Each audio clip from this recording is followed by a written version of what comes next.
ini yang diajarkan Nabi untuk benteng kita supaya tak diganggu jin, hantu, setan, sundel bolong, gondoruo, mak lampir, begu ganjang, tuyul dan lain sebagainya, suster ngesot, Dracula, jembalang tanah.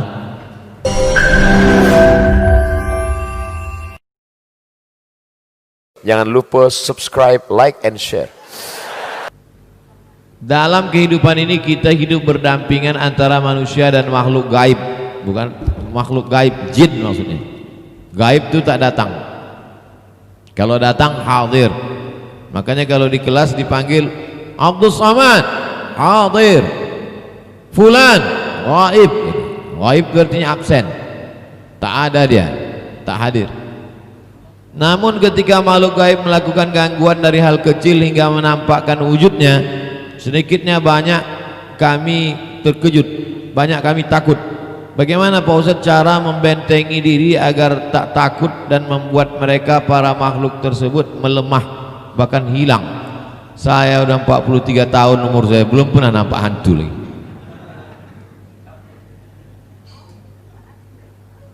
Jadi kalau ada orang bilang nampak hantu, mungkin orang kalau terlalu ketakutan menengok pucuk pisang macam hantu. Tapi bahwa ada jin menampakkan dirinya ke sahabat Nabi, ada dalam riwayat. Dinampakkannya dirinya, datang sahabat Nabi, dipukulnya pakai tongkat. Ada jin pernah menampakkan diri pada Abu Hurairah mencuri kurma, ditangkap oleh Abu Hurairah. Kata dia, Abu Hurairah, janganlah tangkap aku, karena tak sampai nisabnya. Mencuri itu nisabnya rubu' dinar, 1/4 dinar baru potong tangan. Kalau di bawah itu tak potong tangan, karena tak sampai nisab itu tak dibawa Nabi, tak dibawa Abu Hurairah. Jadi bahwa jin pernah tertangkap, ya. Bahwa jin itu ada, ya. Oleh sebab itu maka kita disuruh membaca Al-Ma'surat. Al-Ma'surat doa pagi petang, habis subuh sekali, habis asar atau habis maghrib atau habis isya atau mau tidur malam sekali. Namanya azkar sobah wal masa. Sobah pagi, masa petang, doa pagi petang. Banyak buku, termasuk buku 40 hadis-hadis pilihan tuh isinya doa pagi petang. Sependek-pendek doa pagi petang, Fatihah sekali, Qul huwallah 3 kali, Mobil Falak sekali, pangkal Al-Baqarah sampai ayat 6, ayat kursi, ujung Al-Baqarah 3 ayat. Bismillahirrahmanirrahim, la yadurru ma'asmi syai'un fil ardi wala fis sama', a'udzu bikalimatillahi tammati min kulli syaitani wa hamati wa min kulli ainil lamah. Nah, ini yang diajarkan Nabi untuk benteng kita supaya tak diganggu jin, hantu, setan, sundel bolong, gondoruo, mak lampir, begu ganjang, tuyul dan lain sebagainya, suster ngesot, Dracula, jembalang tanah. Saya pinjamkan uang pada orang beberapa tahun yang lalu, dihitung harga emas yang dipinjamkan uang, tapi ditaksir waktu membayarnya emas. Apakah itu menjadi riba? Tidak, karena kita kalau pinjam duit pakai rupiah, rupiah ini kena inflasi, kena resesi ekonomi, akhirnya nilai rupiah ini jatuh. Maka nilai yang stabil adalah emas. Oleh sebab itu maka harga kambing dari zaman Nabi sampai zaman sekarang tak berubah kalau pakai emas, tapi kalau pakai rupiah berubah. Oleh sebab itu kalau ada orang minjam uang 100.000 tahun 80, dipinjamnya 100.000, dibayar tahun 2020, mau tak bapak dibayar 100.000 rupiah? Kalau saya tak mau, pakai harga emas. Jadi hitung 100.000 tahun 80 itu berapa gram emas, bayar sekarang. Jadi kalau waktu itu 100.000 itu dapat 10 gram emas, maka sekarang bayarnya mesti dengan emas. Bertambah nilainya tidak riba, karena duit kertas itu nilai emas yang ada pada satu daerah, satu negeri. Kalau itu bayarnya pakai nilai emas. Zaman Nabi duit cuma dua, dinar duit emas, dirham duit perak. 3. Gimana caranya membayar utang puasa Ramadan tahun kemarin? Sedang saya selalu puasa sunat Senin Kamis. Mana yang didulukan? Niat puasanya qadha pada hari Senin. Besok hari Ahad. Ahad malam Senin niat nawaitu sauma qadha Ramadan. Aku berniat puasa qadha Ramadan lillahi ta'ala. Dilaksanakan hari Senin, maka qadhanya lunas dan otomatis dapat pahala puasa Senin. Tapi kalau niatnya puasa sunat tak dapat qadha. Nanti di bulan Syawal niat lagi qadha 6 hari, maka qadhanya lunas, dapat pahala puasa sunat Syawal. Asyura niat puasa qadha. Ini bagi ibu-ibu yang banyak utang qadha, karena dia untuk satu anak itu 90 hari tak puasa. Tahun pertama 30 hari mengandung, tahun kedua 30 hari menyusukan, tahun ketiga 30 hari menyusukan karena menyusukan anak 2 tahun. Tahun keempat mau mengqadha, adiknya menyusul. Jadi ibu-ibu banyak utang puasa. Cara mengqadha puasanya begitu: Senin Kamis atau nanti di bulan Syawal 6 hari, di bulan Muharram Asyura 3 hari. Nah, itu sekaligus niatnya niat qadha. Suami punya harta pemberian orang tuanya. Suami punya harta pemberian orang tuanya, hibah itu maksudnya. Apakah ada hak istri di sana? Iya. Kalau bapak itu mati, tunggu dia mati. Kalian anak muda, kalian dapat dari ayah kalian, dapat kebun durian sejauh mata memandang, dapat kos-kosan 100 pintu, dapat mobil Ferrari 2. Kemudian kalian punya bini. Apakah bini kalian itu punya hak terhadap harta itu? Iya. Asal mati kalian dapat ya. Pokoknya walakum fa in kana lakum waladun falahunna sumun. Kalau tak ada anak selama nikah itu, kalian tak ada anak, maka bini kalian itu dapat 1/4. Tapi kalau ada anak dapat 1/8. Nah, jadi ibu hitung-hitunglah dari sekarang.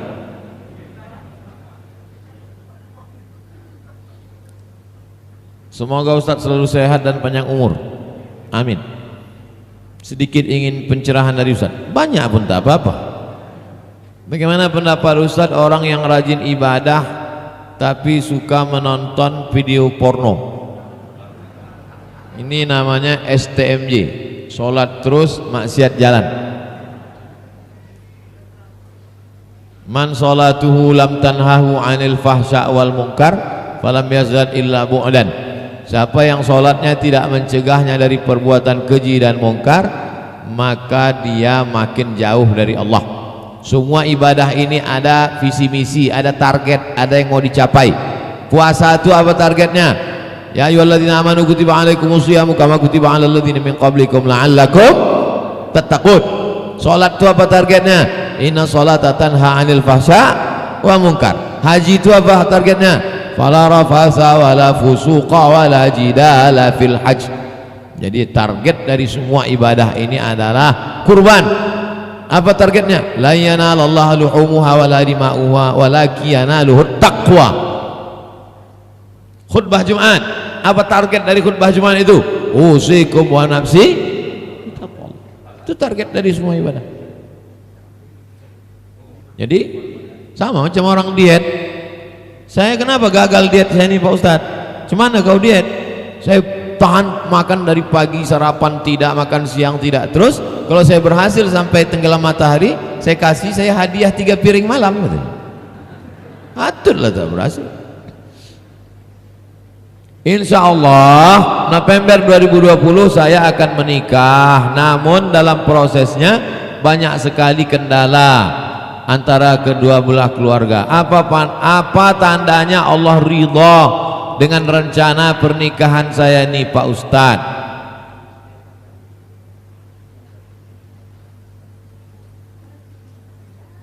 Tawakal itu amal hati, amal badan ini ikhtiar.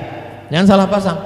Kau kenapa tak bergerak? Aku sudah tawakal. Tawakal itu amal hati, amal badan ini bergerak, berikhtiar. Hatimu bertawakal pada Allah. Kau yakin bahwa kalau memang sudah ditetapkan Allah dia punya engkau, tak akan diambil. Rezeki musang tak akan dimakan harimau. Kalau rezeki musang itu dimakan harimau, udah lama musang itu punah macam dinosaurus. Paham cerita ini kan? Rezeki musang tak akan diambil harimau. Kalau sudah ditetapkan Allah untuk engkau, alimtu anna rizqi la ya'khudhu ghairi fatma'anna qalbi. Aku tahu bahwa rezekiku tak akan dimakan orang lain, maka hatiku pun menjadi tenang. Itu kerja hati, tapi ada usaha dan ikhtiar. Berusaha engkau mendekati bapaknya, maknya, neneknya, datuknya, RT RW, mengurus suratnya dan lain sebagainya. Kalau sudah diurus semuanya tidak juga, berarti ada yang lebih indah disiapkan Allah untuk engkau yang lain. Kita senantiasa husnuzon kepada Allah Subhanahu wa taala. Husnuzon kepada Allah Subhanahu wa taala. Jadi jangan pula gara-gara ini lalu pergi ke jembatan Leton.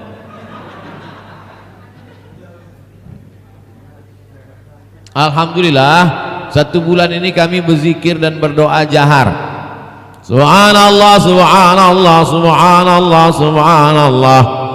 Lalu kemudian kami berdoa bersama. Allahumma inna nas'aluka salamatan fid din. Bagaimana hukumnya kalau ada di antara jamaah ada yang tak mau mengangkat tangan? Waktu doa itu tak mau dia mengangkat tangan. Berdoa ini 2. Berdoa ini 3. Yang pertama mengangkat tangan, mengusap. Mengangkat tangan, mengusap. Yang kedua mengangkat tangan, tidak mengusap. Yang ketiga tidak mengangkat tangan. Jadi ada doa tak mengangkat tangan. Ustadz, saya pakai mengangkat tangan dan mengusap. Saya kalau ada orang doa, saya angkat tangan saya. Kenapa Ustaz angkat tangan Ustaz? Karena innallaha hayyun karimun. Allah itu maha hidup, Allah itu maha karim. Karim artinya dermawan. Allah itu maha dermawan. Innallaha yastahyi, Allah malu melihat tangan yang diangkat ayyaruddahu masifran. Ketika tangan itu diangkat lalu balik dalam keadaan sifran, zero. Allah malu menengok tangan yang diangkat turun dalam keadaan kosong. Maka kalau saya tengok ada orang berdoa, saya angkat tangan saya karena pasti diisi Allah, tak akan mungkin kosong dari rahmat Allah Ta'ala. Dia tadi tak mau ngangkat, tak mau dia, padahal rahmat itu sedang diturunkan Allah, dia tak mau. Itu mazhab dia. Mana pula bisa kita paksa kan? Bukan bisa kita tunjukkan, itu rahmat itu turun. Nampak. Bukan macam rahmat laki ibu yang bisa ditengok. Innama anta munzir, kau hanya bisa menyampaikan. Lasta alaihim bimusaitir, kau tak bisa paksa orang lain. Ini tentang mengangkat tangan. Kenapa disapukan ke muka? Karena ingin mendapatkan barokah. Itu kadang orang habis bersalaman diciumnya tangan, cium tangan untuk mendapatkan barokah. Imam Ahmad bin Hambal mengusapkan tangannya ke mimbar tempat Nabi khutbah. Pegangnya ke mimbar. Aslinya tangan Nabi itu dicium. Tak bisa mencium tangan Nabi, tapak tangan yang menyentuh itu cium. Tak bisa mencium tapak tangan yang pernah menyentuh tangan Nabi. Aslinya Hajar Aswad itu dicium. Tak bisa dicium, Hajar Aswad itu dipegang tangannya. Dia barokah. Dia tak mau. Macam mana kita maksa? Takkan kita bawa perang panjang. Cium, tidak. Radikal. Itu tentang di luar sembahyang. Nah, bagaimana dengan kunut? Adapun tentang masalah kunut, maka Datanglah orang bertanya kepada Imam Ahmad bin Hambal. Imam Ahmad bin Hambal mazhab Hambali tidak ada kunut subuh. Imam Muhammad bin Idris Syafi'i, Imam Syafi'i kunut subuh. Datang orang bertanya kepada Imam Ahmad bin Hambal, wahai Imam Ahmad bin Hambal, bagaimana kalau aku sholat subuh imamnya bermazhab Syafi'i? Apakah aku ikut engkau tak baca kunut atau aku ikut kunut? Kata Imam Ahmad bin Hambal, pendiri mazhab Hambali, kalau imammu bermazhab Syafi'i baca kunut, angkat tanganmu dan ucapkan amin. Itu Imam Ahmad bin Hambal tuh, yang jenderal bintang 5-nya tuh. Tiba-tiba ada yang di Pekanbaru nih yang kopral-kopral baru masuk mengatakan tak mau mengangkat tangan. Ini Ahmad bin Hambal nih.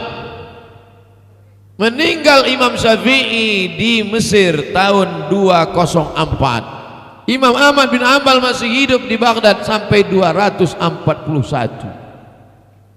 Hampir lebih 30 tahun dia hidup.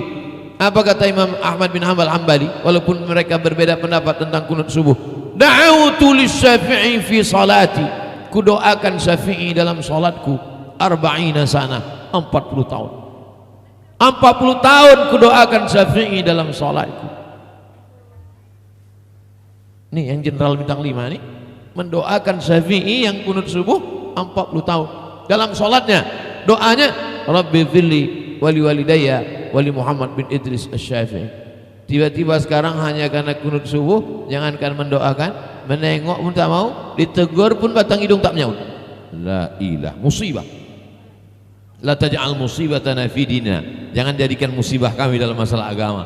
Musibah sakit, Covid bahaya, tapi ada yang lebih bahaya adalah musibah agama. Jadi kalau imam baca kunut subuh, ikut kita amin kan? Allahumma hadina fi man hadain, amin. Ini kadang orang inilah hebatnya kerja setan. Benci menengok orang berbeda pendapat. Kunut subuh tak mau ikut, tapi panjat pinang mau. Padahal kunut subuh itu bukan bid'ah. Kalau kunut subuh itu bid'ah, masuk neraka jahanam lah Imam Syafi'i. Kalau tak ada Imam Syafi'i, tak ada ilmu usul fikih. Jangan tanyalah seluruh ulama di dunia ini, siapa yang pertama kali membuat ilmu usul fikih secara terstruktur sistematis? Imam Syafi'i, Muhammad bin Idris Asy-Syafi'i. Apa kata Imam Ahmad bin Hambal? Kalau tak ada Syafi'i, tak tahu kami mana hadis am, mana hadis khas, mana muqayyad, mana mutlaq. Kata Imam Ahmad bin Hambal. Maka Imam Syafi'i itu bergelar Nasirus Sunnah, penolong sunnah. Karena sebelum itu lemah, maka datanglah dia menguatkan sunnah-sunnah Rasulullah sallallahu alaihi wasallam. Saya seorang mahasiswa tinggal di masjid. Di lingkungan masjid banyak remaja masyarakat yang tak mau mengaji dan tak menutup aurat. Bagaimana cara saya mengajak masyarakat untuk mengaji dan menutup aurat agar terkesan tidak menggurui Pak Ustadz? Putar aja kajian saya tiap sore di masjid itu. Carikan yang saya tentang, kan banyak udah dipotong-potong mahasiswa kan. Ini termasuk mahasiswa tak kreatif juga ini. Begitu banyaknya lah ceramah saya yang udah dipotong-potong. La yadkhulul jannata dayyus, tak masuk surga dayyus. Alladzi la yagharu ala maharimihi, yang tidak ada rasa cemburu kepada mahramnya. Serak-serak ceramah, putarkan situ. Buatkan grup mereka, Bapak Ibu jamaah, kita buat grup ya. Buat grup, share video-video saya. Mau dicaci makinya saya tak apa-apa. Saya ini udah masak kena caci maki. Malah kalau tak ada mencaci maki, heran pula saya kok tak ada yang caci maki ya. Kalian adik-adik mahasiswa, kena bully itu berat. Kau tak akan sanggup Dilan, itu cukup saya saja.